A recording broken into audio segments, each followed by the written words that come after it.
Good morning. Waiting for some friends to join on this Thursday morning. I started 1 minute earlier. Hello. I don't know if you can see, I'm on the floor today. I have placed the blanket not super folded, just a bit extra support. If you have a very thick mat, you will be okay without a blanket. Okay, let's start lying down as we have just done for a few hours.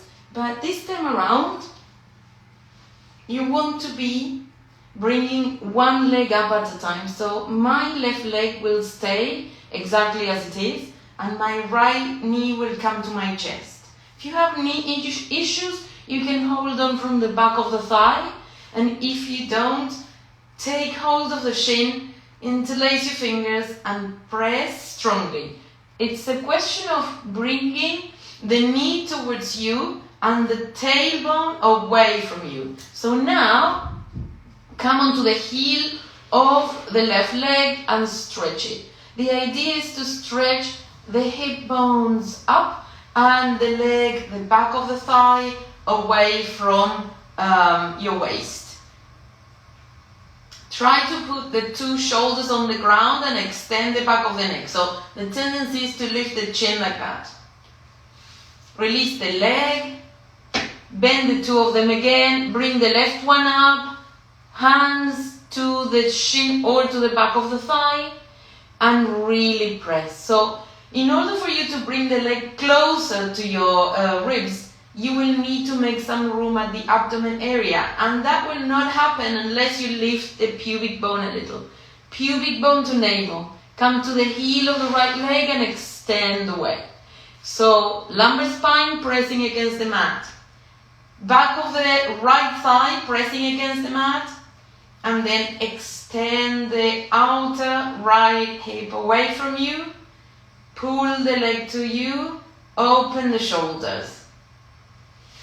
Bend the two legs, and now we'll take the two of them together. So legs to the chest, interlace your hands if you can, otherwise one hand on each leg.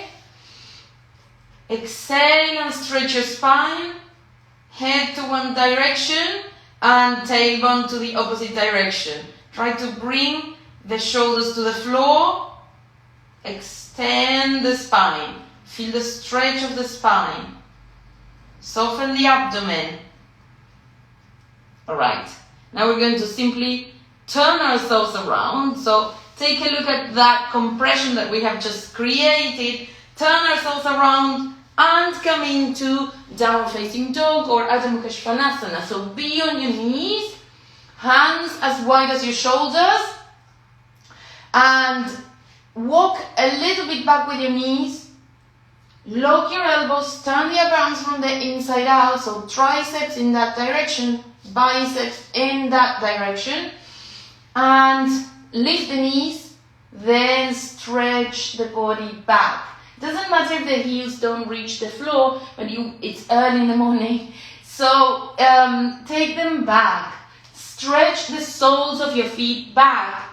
Open the back of the knees and extend the arms. So the hands are really pressing, especially the thumbs and indexes, and the arms are stretching away from the hands. Lengthen the legs, the arms and the torso, and then last of all, relax your head, relax your neck. Lift the abdomen. Take a look at that position again. We're contracting at the hips, but the arms, the legs and the spine are absolutely straight. Send the tailbone and sitting bones down. And again, create space in your abdomen as if you had to bring your thighs up. Come down onto your hands and knees. And now we're going to turn around and do the same. Same action of downward facing dog, but upside down. So the first thing we're going to do is lift the chest. Imagine there is a rock behind your buttocks, so you cannot touch that rock with your sacrum. Lift up And then lift your arms up. Extend the arms, palms facing straight ahead. So I am slightly leaning back, lifting my chest, lifting my sacrum away from that rock. And then can I lift the two heels off the ground and then come back down. Okay, one more time. This time around, you can hold your legs if your legs are causing you to hollow the chest. So lift the arms or hold the legs, keep the chest lifted and lift the shins off the ground. Lift them until the shins are more or less in line with the floor.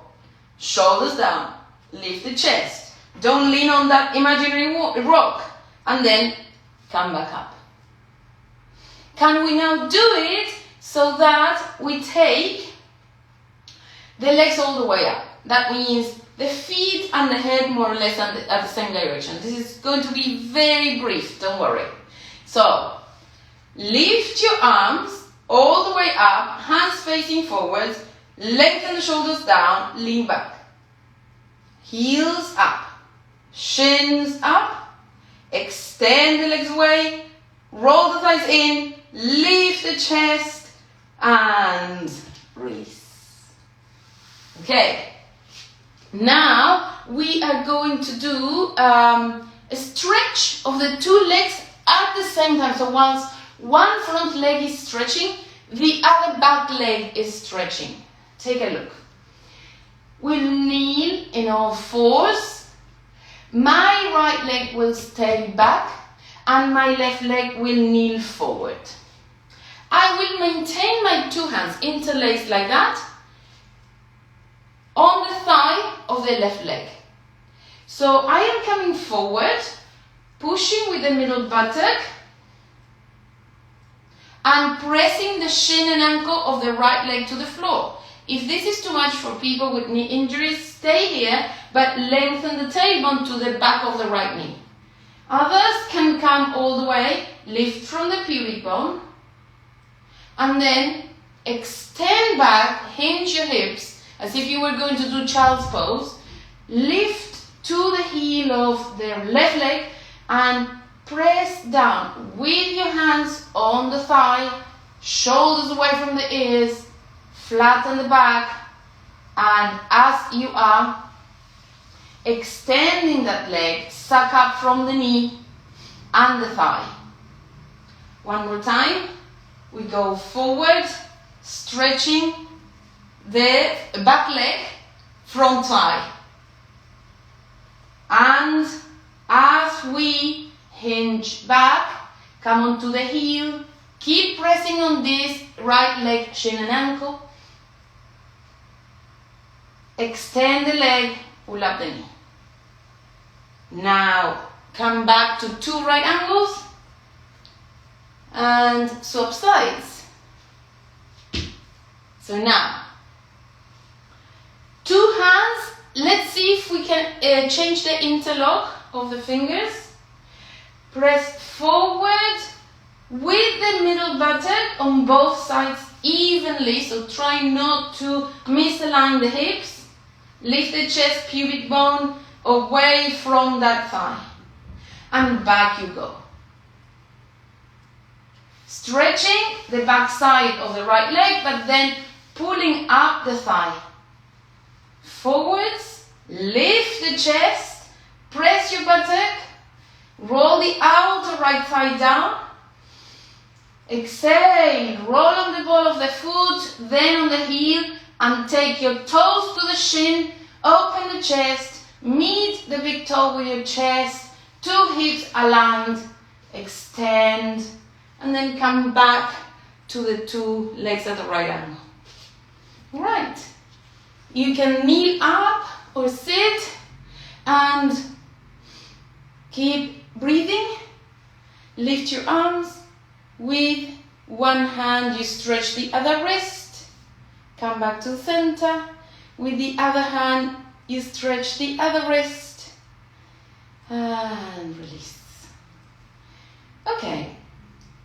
I hope that this little stretch was helpful early in the morning, and I do hope that we all have a continuity for this sequence until the end of the week. Please bear with us. There's only 2 or 3 more weeks left in the month. If you have any questions, please send me a message, or you can contact me on WhatsApp or whichever way you want via the profile on Instagram. I hope to see you on the mat tomorrow. Namaste.